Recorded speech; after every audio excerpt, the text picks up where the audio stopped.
Hi, my name is Allie Keegan, and I am a criminal defense attorney at the law office of David Shapiro in San Diego, where we help good people regain control of their future when charged with a crime. Today, I want to talk about social media and how your social media or your internet activity more generally is probably not nearly as secure as you think it might be.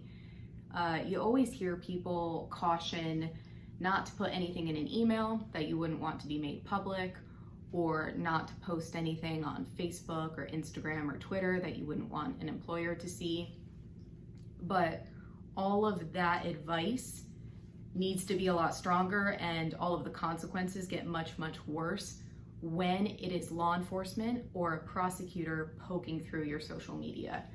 And obviously this applies to something you put on your Facebook timeline or something you tweet out publicly, but it also does apply to private text messages, your DMs as well, and anything that, even if the general public can't access it, anything you're doing on those apps could potentially be evidence in a case against you.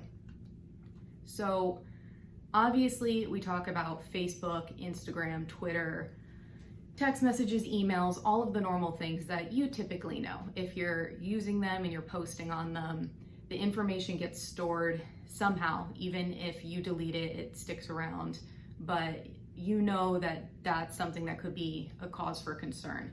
But a lot of people tend to think that other apps like Snapchat are more secure because there's this misconception that once you fire off that Snapchat, it exists for 3 to 10 seconds and then it disappears forever.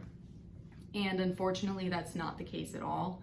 I can tell you that all of our attorneys here have gotten discovery through Snapchat or those other apps where you think these things are disappearing, but law enforcement or the actual company itself can make these beautifully reconstructed conversations that almost look like they're text messages, just clear as day in a completely linear and readable fashion, everything you are sending or receiving on these apps.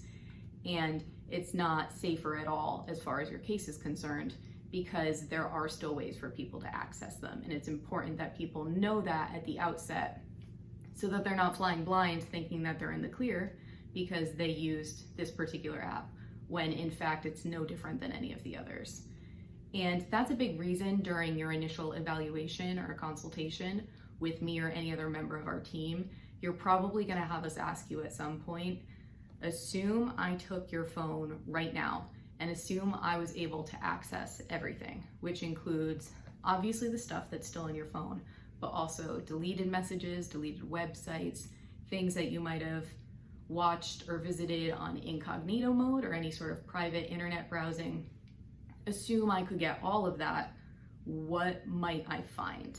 And it's not targeted, it's not trying to put you on the spot or embarrass you or anything. It's just to give us a better idea of what we might be working with moving forward, because there is a high probability that, depending on the case and the type of investigation that happens there, that the prosecution could end up with it, the court could see it. So it's much better for us to assume the worst, assume that they can access it, talk to you about it, and then be able to tailor your defense around it and work around it accordingly.